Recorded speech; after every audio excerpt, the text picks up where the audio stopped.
ప్రస్తుతం మనతో పాటు ప్రముఖ ఆధ్యాత్మికవేత్త, astrologer, professor doctor Mollapudi Satyanarayana Murthy గారు ఉన్నారు. గురువు గారితో మాట్లాడేద్దాం. నమస్కారం గురువు. నమస్కారం మణికంఠ గారు. గురుగారు, చూస్తూనే 2025 పూర్తయిపోయింది. 2026 జనవరి మాసంలో విశేషంగా మీనరాశి వాళ్ళకి ఏ విధంగా ఉంటుంది ఈ నెల? ఏళ్ళనాటి శనిలో ఉన్నారు. మరి ఈ సంవత్సరం మొదటి నెల ఎలాంటి పరిస్థితులు పలకరించబోతుంది? వీళ్ళు ఎటువంటి జాగ్రత్తలు తీసుకోవాలి? వీళ్ళు ముందుగా మన ఛానల్ ప్రేక్షకులందరికీ కూడా మీ తరపున మా తరపున 2026వ సంవత్సరం ఆంగ్ల సంవత్సర నూతన సంవత్సర శుభాకాంక్షలు చెబుదాం. Happy new year to you all. తర్వాత ఈ యొక్క మీనరాశి వారికి ఏలినాటి శని జరుగుతోంది. ఏలినాటి శని సమయంలో వీళ్ళకి ఆదాయాలు బాగా పెరుగుతాయి. రవి మకర సంక్రాంతి 14వ తేదీకి వస్తున్నాడు కాబట్టి మకర రాశిలోకి ప్రవేశిస్తాడు రవి. అయితే మొదటి 14 రోజులు కూడా ధనుస్సు సంక్రమణం. ధనుస్సు రాశిలో ఉన్నటువంటి రవి వీళ్ళందరికీ మేషరాశి వారికి అద్భుతమైనటువంటి ఫలితాలను ఇచ్చాడు. ప్రభుత్వ సబ్సిడీలు, ప్రభుత్వం నుంచి అందాల్సినటువంటివన్నీ కూడా 14వ తేదీ వరకు వస్తాయి.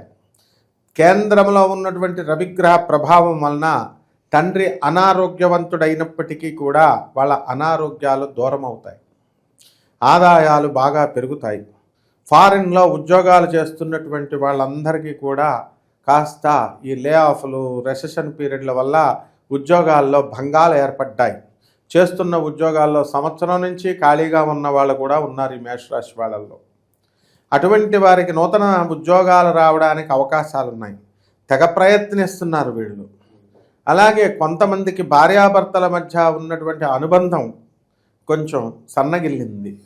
అలాగే తల్లి ఓవర్గా ప్రేమ ఎక్కువైపోయి అబ్సెసివ్నెస్ అనేటటువంటిది ఎక్కువగా వచ్చి పొసెసివ్నెస్ వచ్చి అరుచుకోవడం, తల్లి కొడుకులు వాళ్ళు రారా బాబు అంటూ ఎక్కువగా గారాబం పెట్టేయడం, అమెరికాను వదిలేసి ఇండియాకు వచ్చేయమని చెప్పడం, తీరా వస్తే ఏమవుతుందరా నాయన అని వీడు భయపడడం, ఇలాంటివి జరుగుతూ ఉంటాయి.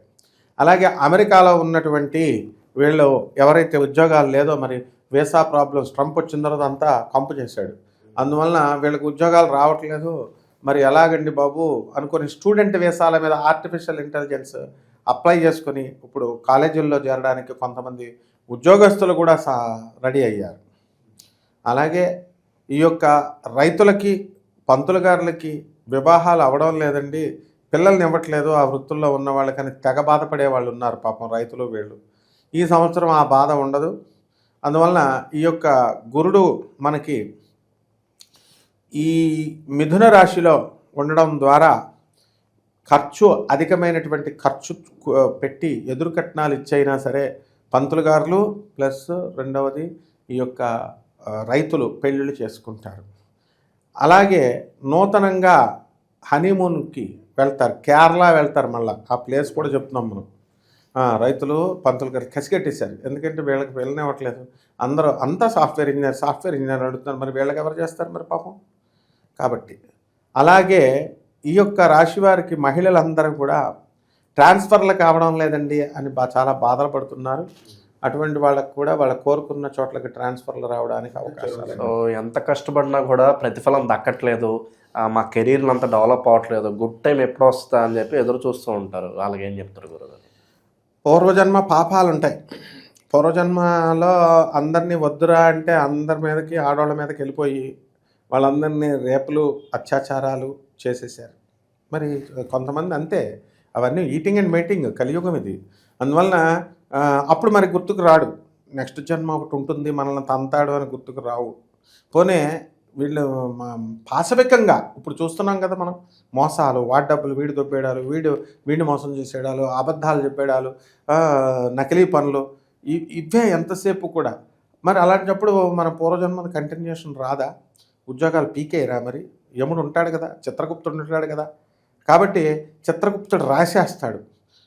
ఒక వ్యక్తి చిత్రగుప్తుడు టెంపుల్ ఉందండి ఇక్కడ మనకి లాల్ దర్వాజా దగ్గర, అక్కడికి వెళ్తే అన్నీ ఒక పూజ చేసేసి మొత్తం అన్నీ సెట్ అయిపోయిందండి, సెట్ అయిపోతాయండి అంటారు. చిత్రగుప్తుడు అన్న పిచ్చోడా? యముడు ఏమైనా పిచ్చోడా?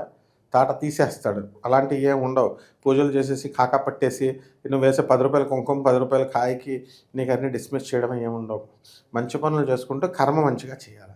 ఇటువంటి వాళ్ళందరూ కూడా ఇప్పటి నుంచి మంచి పనులు చేసుకుంటే పేదలకి, అనాథలకి, సన్యాసులకి, వికలాంగులకి, తర్వాత పేదవారికి వీళ్ళకి కనుక చేసుకుంటే సెట్ అయిపోద్ది. ఏ గుళ్ళు గోపురాలు తిరగాల్సినటువంటి పని లేదు. కొత్త వ్యాపారాలు స్టార్ట్ చేయొచ్చా గురుగారు? ఎందుకంటే ఇప్పుడు ఎలక్షన్ జరుగుతుంది, సాధారణంగా పెట్టుబడులు పెట్టకూడదు అని అంటూ ఉంటారు, మరి వాస్తవం ఏంటంటారు?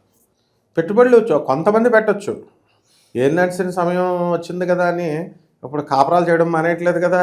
లవర్స్, భార్యాభర్తలు వాళ్ళ daily routine work, eating and meeting జరుగుతుంది కదా. అలాగే డైలీ ప్రాసెస్సే. ఏం నడిచిన ఏమన్నా వీళ్ళ మడికట్టు కూర్చుంటున్నారా? భార్యను ముట్టుకోకుండా భర్త, భర్తను ముట్టుకోకుండా భార్య, లవర్ను ముట్టుకోకుండా లవర్స్, వీళ్ళను అవి ఉండదు. అలాగే ఎందుకింత పచ్చిగా చెప్తున్నానంటే అర్థం అవ్వాలన్న ఉద్దేశంతో చెప్తున్నాను. వీళ్ళందరూ కూడా అంటే ఏలినట్స్ అందరూ శనీశ్వరుడి మీద తోసేయడం ప్రతి పని కూడా ఎప్పటికప్పుడు చేసుకుంటూ ఉండాలి. కొత్త ప్రయత్నాలు చేసుకుంటూ ఉండాలి. సో ఈ యొక్క ఇనుము సంబంధించినటువంటి వ్యాపారాలు అనేటటువంటివి పెట్టకూడదు. మిగతా వ్యాపారాలు ఫైనాన్స్ బిజినెస్, స్పెక్యులేషన్స్ బిజినెస్లు, స్టాక్ ఎక్స్చేంజ్లు ఇలాంటివన్నీ కూడా పెట్టుకోవచ్చు.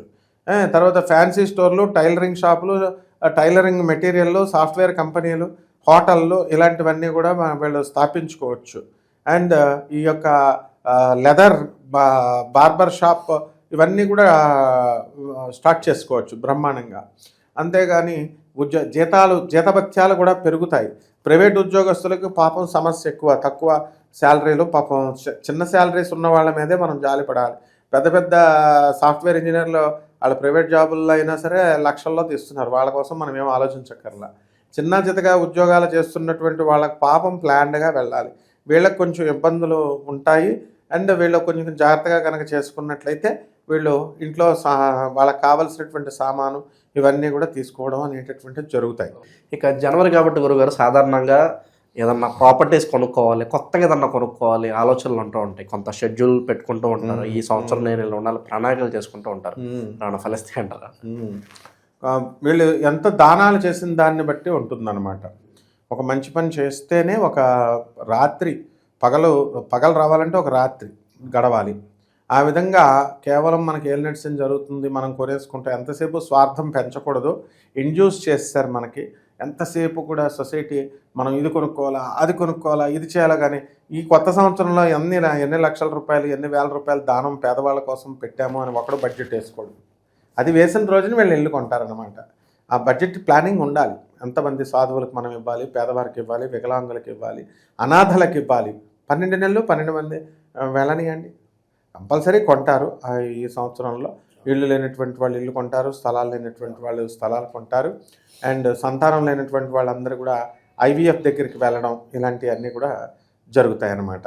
కొత్త వ్యాపారాలు స్టార్ట్ చేయొచ్చా గురుగారు? ఎందుకంటే ఇప్పుడు ఎలక్షన్ జరుగుతుంది, సాధారణంగా పెట్టుబడులు పెట్టకూడదు అని అంటూ ఉంటారు, మరి వాస్తవం ఏంటంటారు? పెట్టుబడులు కొంతమంది పెట్టొచ్చు. ఏం నడిచిన సమయం వచ్చింది కదా అని ఇప్పుడు కాపురాలు చేయడం మానేయట్లేదు కదా. లవర్స్, భార్యాభర్తలు వాళ్ళ daily routine work, eating and meeting జరుగుతుంది కదా. అలాగే డైలీ ప్రాసెస్సే. ఏం నడిచిన ఏమన్నా వీళ్ళ మడికట్టు కూర్చుంటున్నారా? భార్యను ముట్టుకోకుండా భర్త, భర్తను ముట్టుకోకుండా భార్య, లవర్ను ముట్టుకోకుండా లవర్స్, వీళ్ళను అవి ఉండదు. అలాగే ఎందుకింత పచ్చిగా చెప్తున్నానంటే అర్థం అవ్వాలన్న ఉద్దేశంతో చెప్తున్నాను. వీళ్ళందరూ కూడా అంటే ఏలినట్స్ అందరూ శనీశ్వరుడి మీద తోసేయడం ప్రతి పని కూడా ఎప్పటికప్పుడు చేసుకుంటూ ఉండాలి. కొత్త ప్రయత్నాలు చేసుకుంటూ ఉండాలి. సో ఈ యొక్క ఇనుము సంబంధించినటువంటి వ్యాపారాలు అనేటటువంటివి పెట్టకూడదు. మిగతా వ్యాపారాలు ఫైనాన్స్ బిజినెస్, స్పెక్యులేషన్స్ బిజినెస్లు, స్టాక్ ఎక్స్చేంజ్లు ఇలాంటివన్నీ కూడా పెట్టుకోవచ్చు. తర్వాత ఫ్యాన్సీ స్టోర్లు, టైలరింగ్ షాపులు, టైలరింగ్ మెటీరియల్లు, సాఫ్ట్వేర్ కంపెనీలు, హోటళ్ళు ఇలాంటివన్నీ కూడా వీళ్ళు స్థాపించుకోవచ్చు. అండ్ ఈ యొక్క లెదర్ బార్బర్ షాప్ ఇవన్నీ కూడా స్టార్ట్ చేసుకోవచ్చు బ్రహ్మాండంగా. అంతేగాని జీతభత్యాలు కూడా పెరుగుతాయి. ప్రైవేట్ ఉద్యోగస్తులకు పాపం సమస్య ఎక్కువ, తక్కువ శాలరీలు, పాపం చిన్న శాలరీస్ ఉన్న వాళ్ళ మీదే మనం జాలిపడాలి. పెద్ద సాఫ్ట్వేర్ ఇంజనీర్లు వాళ్ళ ప్రైవేట్ జాబుల్లో అయినా సరే లక్షల్లో తీస్తున్నారు. వాళ్ళ కోసం మనం ఏం ఆలోచించక్కర్లా. చిన్నచితగా ఉద్యోగాలు చేస్తున్నటువంటి వాళ్ళకి పాపం ప్లాన్డ్గా వెళ్ళాలి. వీళ్ళకి కొంచెం ఇబ్బందులు ఉంటాయి. అండ్ వీళ్ళు కొంచెం జాగ్రత్తగా కనుక చేసుకున్నట్లయితే వీళ్ళు ఇంట్లో వాళ్ళకి కావాల్సినటువంటి సామాను ఇవన్నీ కూడా తీసుకోవడం అనేటటువంటివి జరుగుతాయి. గురుగారు, విశేషంగా వీళ్ళకి అన్ని మంచి ఫలితాలు కలగాలంటే ఎటువంటి పరిహారాలు చేస్తే బాగుంటుందంటారు ఈ మాసం?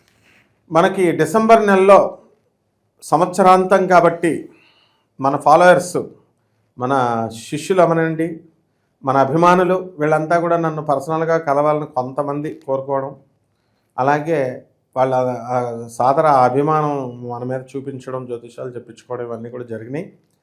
కేవలము మనము మిమ్మల్ని కలవకూడదని కాదు నాయన, నా షెడ్యూల్ చాలా బిజీ షెడ్యూల్. అందువలన ఈ యొక్క అష్టాదశ శక్తిపీఠాలు, ద్వాదశ జ్యోతిర్లింగాలు ఆన్ డ్యూటీ వెళ్తూ ఉంటాను నేను. అలాగే ఒక ప్రొఫెసర్గా మా స్టూడెంట్స్ మా గోల వల్ల తప్ప మీ అందరూ ఉంటేనే మేము ఉంటాము. కాబట్టి తప్పకుండా మీరందరూ మనం కలుసుకుందాము స్లోగా. జాతకాల కోసం కావాల్సినటువంటి వాళ్ళంతా కూడా మనకి ఆన్లైన్లో ముందు ముగించేసుకోండి, తర్వాత ఎప్పుడైనా మనం కలవచ్చు, నో ప్రాబ్లం. ముగించేసుకుంటే ఆ యాంగ్జైటీ పోతుంది, మీకు డైరెక్షన్ ఇవ్వడానికి కుదురుతుంది. నెక్స్ట్, కోటాను కోట్ల మంది కామన్ ప్లాట్ఫారం మీద చెప్పబడేటటువంటి జాతకాలు కాబట్టి ఇవన్నీ కూడా మనం ఏం చేయాలంటే ఈ అందరికీ కొన్ని అప్లై కాకపోవచ్చు. వీళ్ళ వ్యక్తిగత జాతకాలలో వీళ్ళకి ఎప్పుడు వివాహం అవుతుంది, ఎప్పుడు ఉద్యోగం వస్తుంది, ఎప్పుడు ఉద్యోగంలో ఎవరి వల్ల ప్రమాదం వస్తుంది, మనకి వెన్నుపోటు ఎవరు పొరుస్తారు, మనం ఆస్తులు ఏమైనా కొంటామా, ఇలా మనము ఇవన్నీ కూడా వ్యక్తిగత జాతకాన్ని బట్టి చూసి చెప్పాలి. ఒక వ్యక్తి 80 కోట్లు ఒక ఎమ్మెల్యే దగ్గర కొన్నాడు. అంతా 80 కోట్లు నా శిష్యుడే, చూపించుకోకుండా వద్దురా అంటే కొనేసాడు. కొనేసిన తర్వాత ఏం చేశాడు, అతను 80 కోట్లు తినేసిన తర్వాత రౌడీలు పెట్టి ఇప్పుడు కట్టుకుందాం అపార్ట్మెంట్లు అమ్మకానికి సేల్స్ కంటే రౌడీలు పెట్టడం వల్ల వాళ్ళు పాపం ఇంకా కోర్టుకు వెళ్ళాలి. ఇదంతా లాంగ్ ప్రాసెస్. ఇప్పుడు వాడు పేరు ప్రసిద్ధులు ఉన్నటువంటి ఎమ్మెల్యే. మరి ఇలాంటివి వస్తాయి. కొనకూడదు అన్నప్పుడు గురువుగారు చెప్పినప్పుడు ఇలాంటివి కేవలం మనం చెప్పించుకొని ఫాలో అయితే బ్రహ్మాండంగా ఉంటుంది. కాకపోతే ఇక పరిహారాల దగ్గరికి వచ్చేసరికి ఈ యొక్క మీనరాశి వారికి ఏలినాటి శని జరుగుతుంది కాబట్టి కంపల్సరీ మనము శని స్తోత్రాలు చదువుకోవాలా, శని జపం చేసుకోవాలా, శనికి కిలోంపావు నల్ల నువ్వుల్ని నల్లని వస్త్రాన్ని ఇచ్చి పేద బ్రాహ్మణులకి శనివారం నాడు ఉదయం 8 గంటలకు దానం చేసుకోవాలా. అలాగే దశమహావిద్యల్లో ఒకటైనటువంటి మహాకాళి అమ్మవారి యొక్క హోమాన్ని వీళ్ళు ఇళ్లల్లో జరిపించుకోవాలా. నెక్స్ట్ వీళ్ళు ఆ మహాకాళి మంత్రాన్ని తీసుకొని జపం చేసుకోవాలా. రావి చెట్టు చుట్టూ ప్రదక్షిణాలు చేస్తూ ఓం శనేశ్వరాయ నమః అంటూ ఆ రావి చెట్టుకు నీళ్లు పోస్తూ చేసుకోవాలి. ఆ విధంగా వీళ్ళు కనుక చేసుకున్నట్లయితే చాలు. ఆంజనేయ స్వామి వారికి, శ్రీ వెంకటేశ్వర స్వాముల వారికి ఇద్దరికీ కూడా మనము శనివారం నాడు చక్కగా పూజ చేసుకుంటే సరిపోతుంది. చాలా బాగా వివరించారు. ధన్యవాదాలు. ధన్యవాదాలమ్మా.